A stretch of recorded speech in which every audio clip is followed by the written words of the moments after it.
제가 고등학교 때 공부와 관련된 명언 아닌 명언이 하나 있었습니다. 바로 예습은 선택, 복습은 필수. 공감하시나요? 네, 저는 말씀도 동일하다고 생각합니다.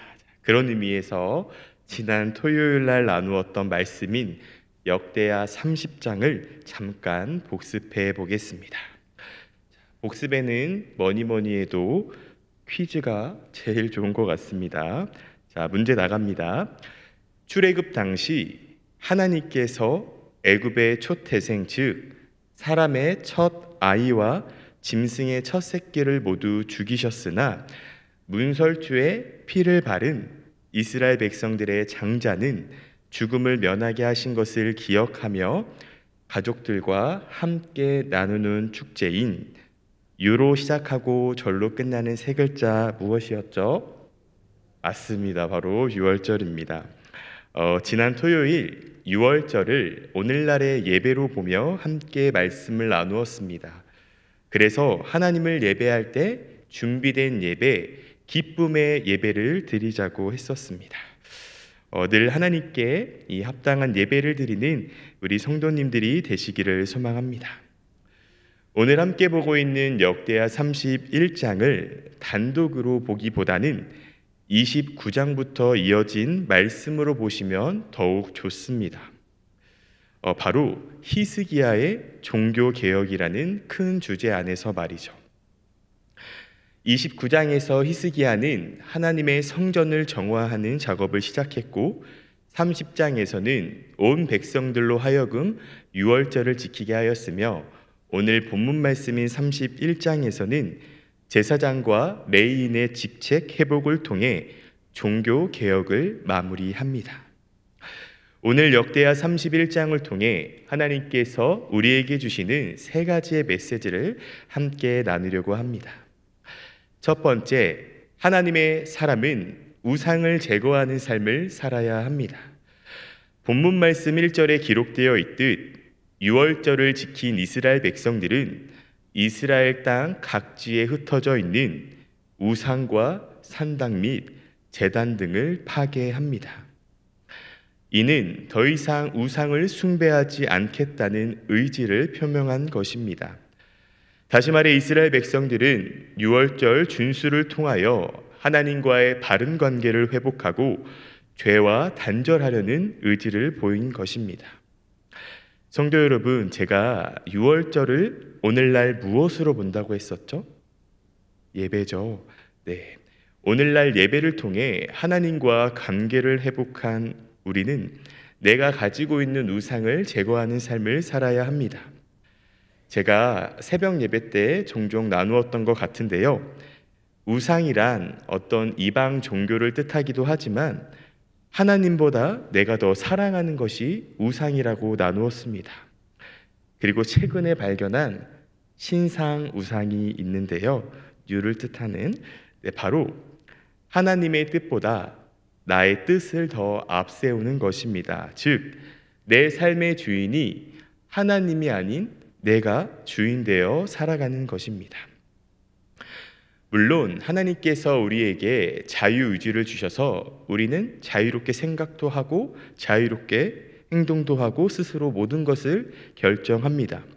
그런데요, 우리가 가지고 있는 이 한 가지 성 때문에 우리는 더욱 하나님의 뜻에 따라 살아가야 합니다. 그 한 가지의 성은 바로 우리의 죄성입니다. 성도 여러분, 5초의 시간을 드리도록 하겠습니다. 한번 마음속으로 생각해 보시기 바랍니다. 만약 내가 투명 인간이 된다면 무엇을 하시겠습니까? 두 가지만, 세 가지는 안 됩니다. 두 가지만 한번 생각해 보시기 바랍니다. 네, 5초가 흘렀습니다. 혹시 제가 드린 질문에 좋은 일을 하겠다고 생각하신 성도님이 계신가요? 없다고 해주세요. 네. 가령 어려운 이웃을 돕는다든지 또 후원금을 낸다든지 아니면 봉사를 한다든지 말이죠. 아마 대부분 평소에는 떳떳하게 하지 못하는 것들을 할 것입니다. 그것이 왜 그럴까요? 바로 우리가 가지고 있는 죄성 때문입니다. 그렇기 때문에 우리는 우리의 삶의 주인은 하나님이시고 그분의 뜻에 따라 살아가기를 결단해야 합니다. 그 시작이 바로 나 자신이라는 우상을 제거하는 것입니다. 성도 여러분, 쉽지 않겠지만 내 삶의 주인은 하나님이시라는 사실을 늘 기억하며 나라는 우상을 제거하며 하나님의 뜻에 따라 살아가시기를 소망합니다. 두 번째, 하나님의 사람은 하나님께 예물 드릴 때에 인색함이 없어야 합니다. 즉, 아까워하지 말아야 합니다. 본문 말씀 5절에서 7절을 보면 히스기야가 예루살렘 백성들에게 제사장들과 레위 사람들의 몫에 음식을 주라는 명령에 대한 반응이 기록되어 있습니다. 히스기야의 명령에 따라 이스라엘 백성들은 율법의 규례에 따라 소산의 처음 것을 풍성히 드리고 또 모든 것의 11조를 많이 가져왔습니다. 그리고 7절 말씀에 그들이 11조 쌓기를 3월에 시작해서 7월에 마쳤다고 기록되어 있는데요. 이는 백성들이 수확 기간 내내 11조를 바쳤음을 의미합니다. 왜냐하면 그 당시 농사는 3월에 보리를 수확하는 것을 시작으로 7월에 과일과 포도 수확으로 끝나기 때문입니다. 이처럼 백성들은 한 번이 아닌 수확 기간 내내 11조를 바쳤음을 알 수 있습니다. 그리고 그 양이 얼마나 많았던지 성경에서는 더미를 이루었다고 표현하고 있습니다. 또한 5절 말씀을 보면요, 풍성히 드렸고 많이 가져왔으며 라는 표현과 6절에 더미라는 표현을 통해 이스라엘 백성들이 하나님께 예물을 드릴 때에 전혀 인색함이 없었다는 것을 알 수 있습니다. 성도 여러분, 우리 또한 하나님께 예물을 드릴 때에 이러한 마음으로 드려야 하지 않을까요? 즉, 우리는 자원하는 마음으로 인색함이 없이 드려야 합니다. 특별히 저는 말씀을 준비하면서 이 예물이 물질적인 것도 될 수 있겠지만 시간의 예물을 더 이렇게 드리는 성도님들이 되시기를 소망합니다. 즉, 하나님을 위한 시간의 헌신을요. 자, 성도 여러분, 한 가지 또 상상해 보시기 바랍니다. 자, 우리가 타임머신을 타고 과거로 돌아가 보는 것입니다. 솔로였을 때를요. 너무 좋아하시면 안 됩니다. 네, 총각 또 처녀였을 때를 한번 돌아가 봅시다. 저는 안 타도 되지만요. 자, 가령 A라는 사람과 B라는 사람이 있습니다. A라는 사람은 너무나 바빠서 잘 안 만나줍니다. 그런데 매주 월요일마다, 오늘 같은 월요일마다 선물을 보내줍니다. 뭐니 해도 머니 선물, 돈 선물을요. 딱 계좌이체를 해주는 거예요. 또 B라는 사람이 있습니다. 이 사람은 아무리 바빠도 하루 10분 꼭 시간을 내서 만나러 와줍니다. 또 최대한 시간을 내서 데이트를 하려고 합니다. 또 비싼 레스토랑은 가지 못하더라도 분식집이나 또 카페에 가서 이런저런 대화를 합니다. 혹 성도님들께서는 A라는 사람과 B라는 사람 중에 누구에게 더 마음이 가시나요? 뭐니 해도 머니 선물을 주는 A라는 사람일까요? 아니시기를 바랍니다. 그래도 나와 함께 시간을 보내주며 대화하는 사람을 만나지 않을까요? 성도 여러분, 하나님께서는 돈이 필요하신 분일까요? 그러면 우리는 왜 예물을 드립니까? 11조와 감사헌금과 그런 주정헌금 등 왜 여러 목적 헌금을 드립니까? 그것은 바로 우리의 마음을 드리는 것입니다. 저는 더 나아가서 하나님을 향한 그 시간의 마음을 드리기를 소망합니다. 그것이 하나님을 향한 진정한 나의 마음을 드리는 것이니까요. 예전에 시간의 11조라는 말을 들어본 적이 있습니다.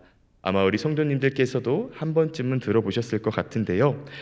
말 그대로 하루 24시간에 10의 1만큼 되는 시간, 즉 2시간 40분을 하나님께 드리는 시간의 11조입니다.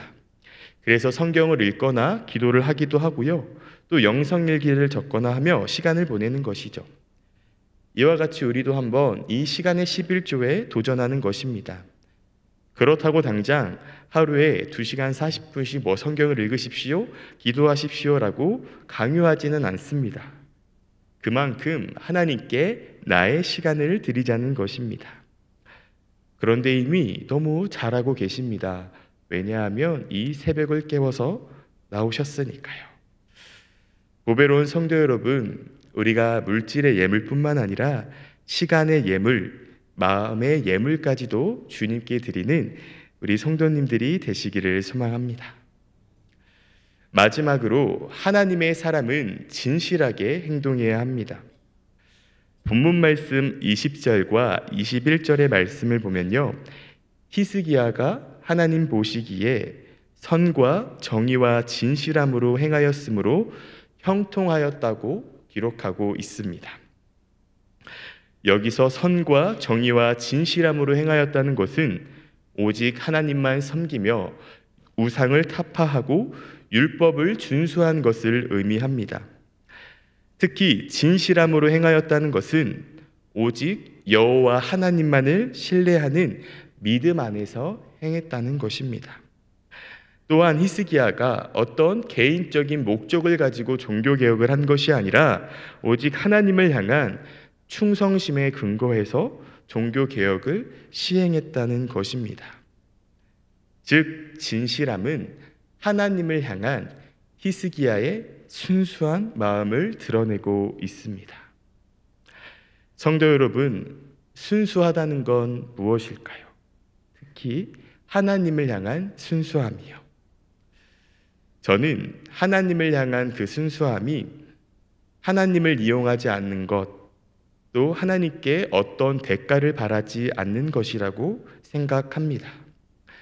만약에 히스기야가 종교개혁을 한 후에 하나님, 저 종교개혁했으니까 다윗과 같이 왕이 되어 전 세계 사람들이 저를 두려워하게 해주세요 라든지, 아니면 하나님, 제가 종교개혁했으니까 북이스라엘처럼 멸망하지 않고 태평성대하게 해주세요 라고 했다면, 다시 말해 히스기야가 하나님을 이용하는 마음, 또 어떤 대가를 바라고 그 종교개혁을 했다면 그는 하나님께 어떤 평가를 받았을까요?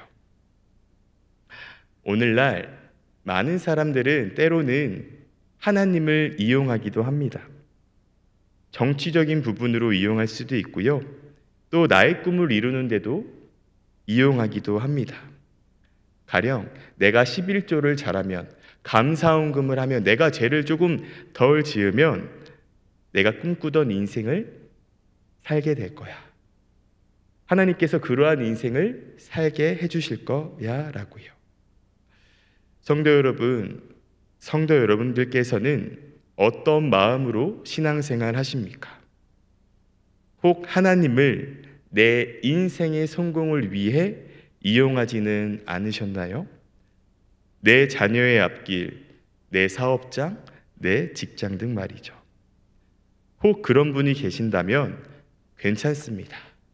그럴 수 있습니다. 왜냐하면 우리는 죄성을 가진 연약한 인간이니까요. 하지만 그것을 깨달았다면 이제는 회개하시기 바랍니다. 내가 나의 성공을 위해, 유익을 위해 하나님을 이용한 것을요. 그리고 모든 일에 하나님을 사랑하는 마음, 또 하나님께 충성된 마음만을 가지고 행동하십시오. 즉 하나님을 향한 진실한 마음으로 살아가십시오.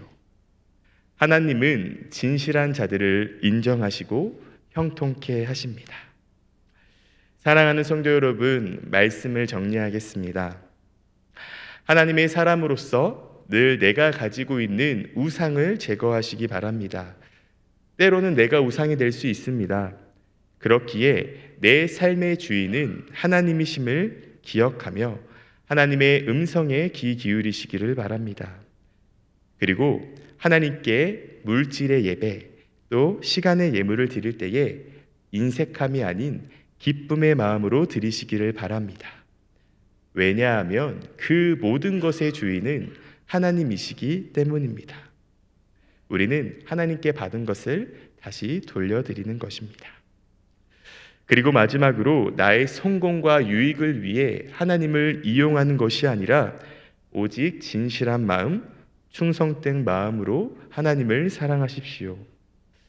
우리가 이 세 가지의 삶을 살아낼 때 하나님은 우리에게 하는 일마다 잘 되는 형통의 복을 주실 것입니다. 영통에 사는 성도 여러분, 주님 안에서 형통의 삶 또한 살아내시기를 간절히 소망합니다. 함께 기도하겠습니다. 사랑의 하나님, 오늘 역대하 31장의 말씀을 나누었습니다. 우리 보배로운 교회 성도님들이 매일을 살아가며 내 삶의 주인은 내가 아닌 하나님이시라는 고백과 또 하나님께 물질과 시간의 예물을 드릴 때 기쁨의 마음으로 드리게 하시고 마지막으로 하나님을 향한 사랑의 마음, 충성의 마음을 품고 살아가게 하옵소서. 그래서 매일 하나님께서 주시는 형통의 복을 누리며 주님 안에서 행복한 삶, 승리의 삶 살아가게 하옵소서. 특별히 담임 목사님께서 용천로의 임원 및 청년들과 귀한 사역을 감당하고 계십니다. 그 사역을 감당하며 지치지 않게 하시고 그곳에서 복음의 통로자로서의 사명을 잘 감당하게 하옵소서. 하나님께 귀한 예물 드리는 손길이 있습니다. 이 예물이 하나님의 귀한 사역을 위해 사용되게 하옵소서. 감사합니다. 사랑이 많으신 우리 구주 예수님의 이름으로 기도합니다. 아멘.